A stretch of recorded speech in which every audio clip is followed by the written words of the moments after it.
played by RRQ. Is it gonna work out? I don't know yet. There's just so much uncertainty, but at the same time, the burst potential may work out as the Divine Judgment helps out the Xavier a lot. Whereas EVOS SG going for the Julian in this vicinity, and that is going to be on the jungle once again. Who's going to come on top? Ladies and gentlemen, this is game number 3, the final game of MSC playoffs, day number 1, RRQ versus EVOS SG. This is going to be a huge deciding factor as well as who is going to have to make it and claw their way from that lower bracket. But as you can see here, Albert is going to be playing on the Akai in that jungle position. Now, I have doubts on this, right? I mean, there was so much speculation coming through with this going into the SEA Games. We don't see that much potential coming in from Albert during that time because he doesn't seem really accustomed to this type of hero, but we'll see how this pans out.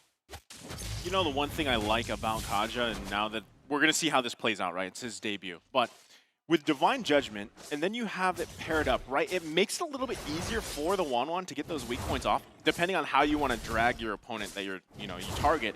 So that's going to be huge. Also, I think a lot of people undervalue the damage coming out from Kaja too. Also, the poke potential that's there. So we'll see how that plays out.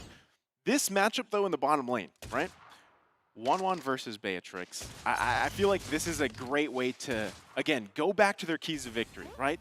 Focus on Adamir. Don't allow him to get, or eventually he's going to get there, but delay it as much as possible. I don't remember the last time I saw a support Kaja for a very long time. This is like, what, 4, 5, 6 seasons ago?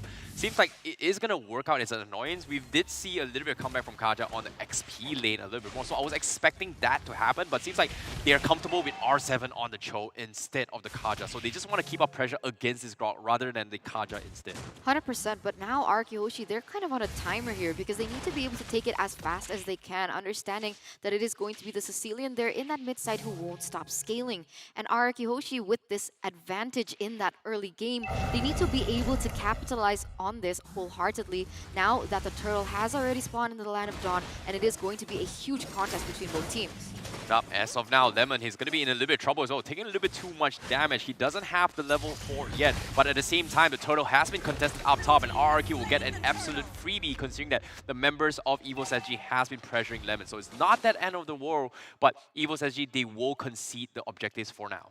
I think that's the best thing you can do, right? RQ just going to get that free first turtle. There's really no point for EVOS SG to actually contest that right now. Just play it safe.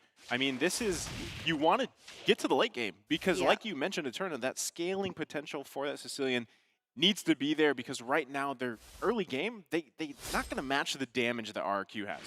Yep, and as of yet, looks like there is going to be a catch-up as well. Sayla is going to get caught out. He manages to flickers out of the heavy spin, but they're over-committed to display. They can't seem to take him down. Eventually, he will bow out. JPL trying his best to keep him alive, but here comes the Divine Judgment. They do catch Adamir. He needs to make a run for it. He's dropping so low. A big wall charge stops him in the track, and Adamir, he survives, but the Dawning Light won't be enough to seal the deal, but it buys enough time for EVOS SG to fight back, and that's going to be a marksman for a marksman, and R7 also on top of it all. I was going to say that EVO Singapore, they can't play as aggressive as that, but the way that Nick is playing, they can actually be punishing RRQ HOSHI for going in for those engages. And I gotta say, Nick is like a game-changing role here, as now we're going to take a little look into the emblems. Man, again, focusing on Nick here, this is, I like to see these aggressive Grok playstyles pounded up. Oh, hold on, the heavy spin right on Adamir. He's going to be in trouble right under the turret. You can't escape that one. They find a kill. Oh, that was a big kill coming from RRQ HOSHI. They needed that kill to actually slow down his progression because that should not have happened in the hands of EVOS SG early on. Like RRQ, they had the big jump, they got the Divine Judgment, they were doing so much in that fight, but it took almost forever to kill Adamir. And with this pickoff, it's going to give them a little bit more space, especially for Lemon to actually scale in towards the game again. And this time, look at this, Lemon, because of that kill, his level 6 is 1 level ahead of Adamir, and this is going to put a dent into his EVOS SG's momentum as of yet. And you can even tell, even by the gold difference, already 1,000 here in the 4th minute, and it does seem like they are going to be circling around this turtle, as Oh, but I think EVOS, they might want to actually contest this. Is this going to be a mistake? Yeah, I agree as well. Lemon is just so known to fight this, but EVOS, they're trying to force reactions win. Manages to size out the Sanguine Claw, but EVOS, they are going to make it work as well. Dawning Light tries to chip at the HP, but it's going to be very difficult. Look at Nick. He's making sure that R7 doesn't catch them off, but EVOS SG here taking a little bit too much damage. RRQ might get a freebie just like that. Looks like EVOS SG might be forced to concede the turtle once again. Numenon Blast comes in, but it's not going to do too much. But oh no! Vin, he gets caught out! He tried to go for the Divine Judgment, but he got caught out by Gear, and because of this, RRQ, they're trapped in this position, and Sayla survives to tell the tale, and the blunder has been made, and RRQ, they got picked off for absolutely nothing.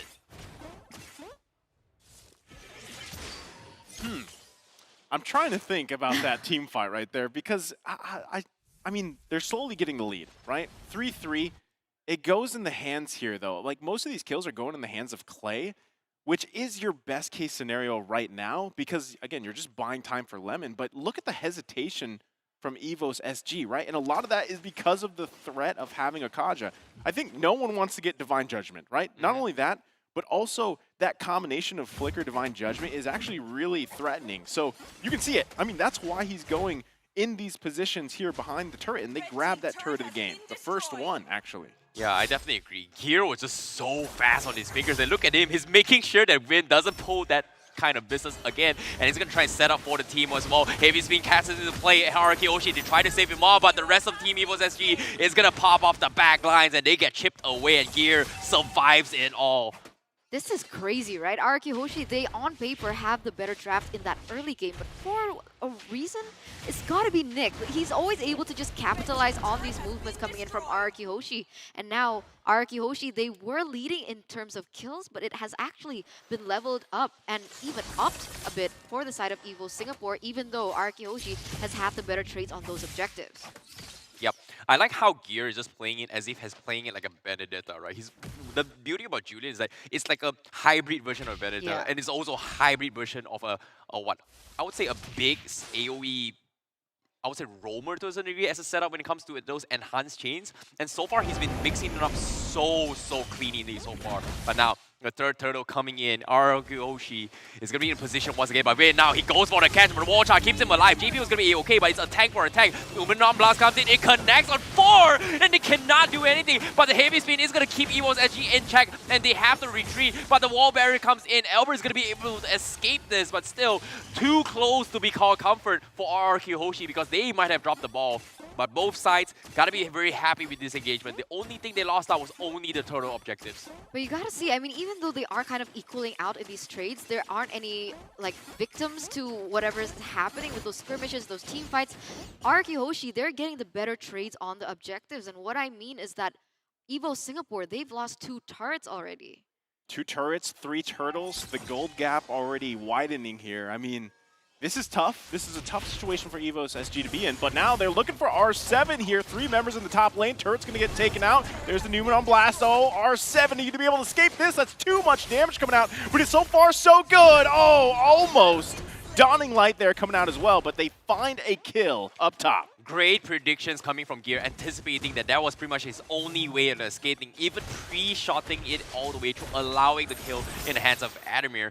And because of this, they are going to make a little bit more space for the rest of the members of RRQ, because now Lemon is going to take a free tier 2 down bottom. And as of now, the items as of yet, he does have the Corrosion Scythe, he does have the Demon Hunter Sword, and his next item is potentially going to be the Athena Shield to deal with both the Cecilian as well as the Julian. Yeah, it's going to take a little bit more time for the Cecilian to scale, understanding that only the Clock of Destiny has been secured by him. But once he gets at least that Lightning Truncheon, you will see his damage go up quite spectacularly. RRQ HOSHI with once almost a 3,000 gold lead, but wait a minute! Uh-oh. The Divine Judgment comes in. As soon as we talk about Sayla, he just literally gets picked off. And now EVOS, they want to fight this as well. The wall charge connects on the win. They're not too happy about this, but the barriers comes in. And Lemon looking for the setup with the crossbow tanks is going to scare off EVOS SG. They will respect this axe as they back off. It's going to be a 1-for-1 trade, but they've lost their mage, Adamir. Clearing off the minions, but the Lord is coming away. Lemon looking for the proc here. Might be in a little bit of trouble. He might actually die to this. Lemon is looking for the chase, and here comes R7 from the side with the assist. They take down the jungler, and now the Lord is up for grabs. No retribution contest whatsoever. Yeah, we can see that. And then now it's going to be RRQ HOSHI with the extra space here to be able to take this Lord. I don't know what happened. I thought Vin made a big mistake, but R7 is just so good with the flanks and is so good at those pickoffs. And EVO Singapore, they need to be able to anticipate these kind of movements coming in from R7.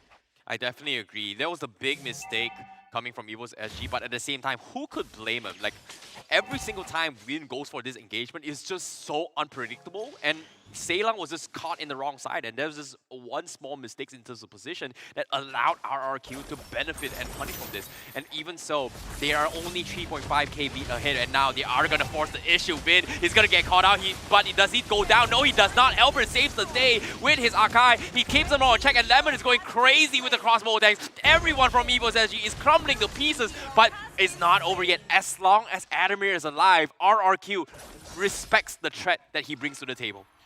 I feel like RRQ has pretty much EVOS SG right where they want them. I mean, they're winning some skirmishes here and there, but you have to look at the objectives, right? It's the objective game after all. So they're happy with grabbing that, pretty much all the turtles. They've got those 4 turrets. They had that first Lord. They're finding the space around the map, buying time, because notice, Sayla has died 3 times, right? This is a mage that needs time to scale. You have to be alive to get those stacks to scale. And right now, RRQ HOSHI is exactly countering that from happening. That's what Vin is doing. He is finding Sayla, whether that's the Divine Judgment with the Flicker or not, he's taking that out of the picture. So it's delaying that power spike longer and longer for EVOS SG.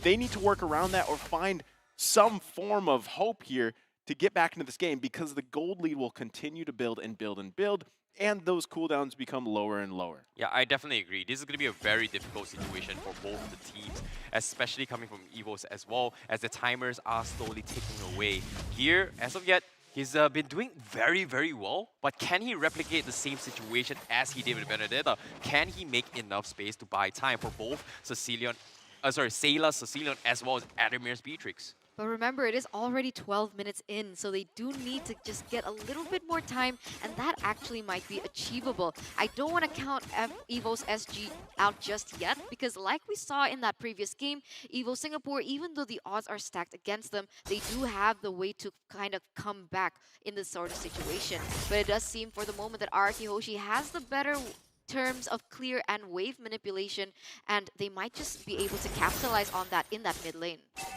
Yeah, I definitely agree. This could be a very, very difficult situation to be in. But let's take a look at the damage dealt so far coming in from both these teams so far. Clay is hitting 41,000. Adamir is not doing too bad himself. So this is going to be 2 important player heroes to watch out when it comes to doing damage in terms across of the team fights. But what is really surprising for me was that Gear is actually below the Archive, which is not what I was expecting at all. Not only that, but you saw the damage of Sayla, right? That's what I was pointing out earlier. They are stopping him from getting to the point that he needs to.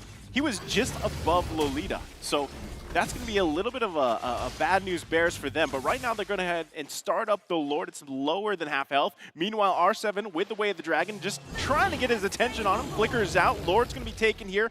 4.3k gold ahead. Conceal play going to come out. Vin finding the target. Finds Adamir. There goes Albert with a heavy spin on top of JPL. He's in trouble. Lemon takes quite a bit of damage returning, and he has to back off as well. They don't lose anyone just yet. They have to run away. They do have the Lord going to be marching down. Donnie Light's going to come out. JPL's pretty low. Gear has the immortality, but he's still going to be fine. They find the CC. Nick, you got to get out of there, buddy. Flickers out.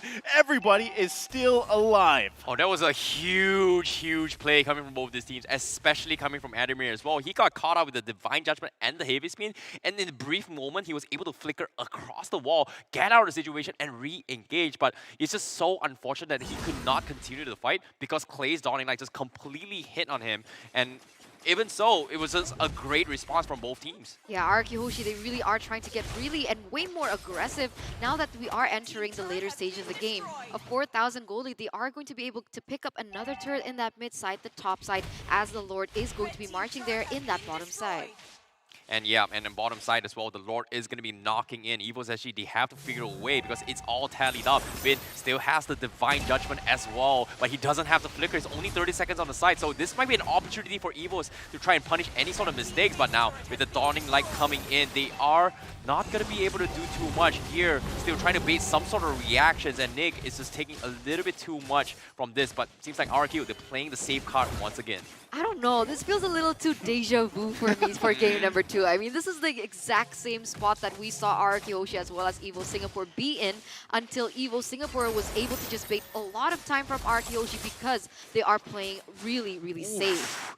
The dawning light starting to hit like a truck. I feel like EVOS SG, they gotta play like game number 2 in terms of itemization and progression. Adamir as well as Sayla can't exactly tank the dawning light burst as well. So they need to be very, very smart in their places of choice to actually take a fight as of yet. I mean, at this point, all they can do, Sayla has to get stacked, and that's pretty much going to be done from the base. The initiation comes out. Gear does have no immortality, not going to be committed on just yet. Nick trying to find a setup. Lemon could be in trouble. Divine Judgment, not just yet. There's the heavy spin. They're trying to zone them out. Gear, you're going to be in trouble right here. Gets slammed into. Immortality's going to be popped. Adamir also really low. The bad impact. They find one here. Gear goes down. RRQ. 6K gold lead ahead. Oh my goodness, the snipe! Clay!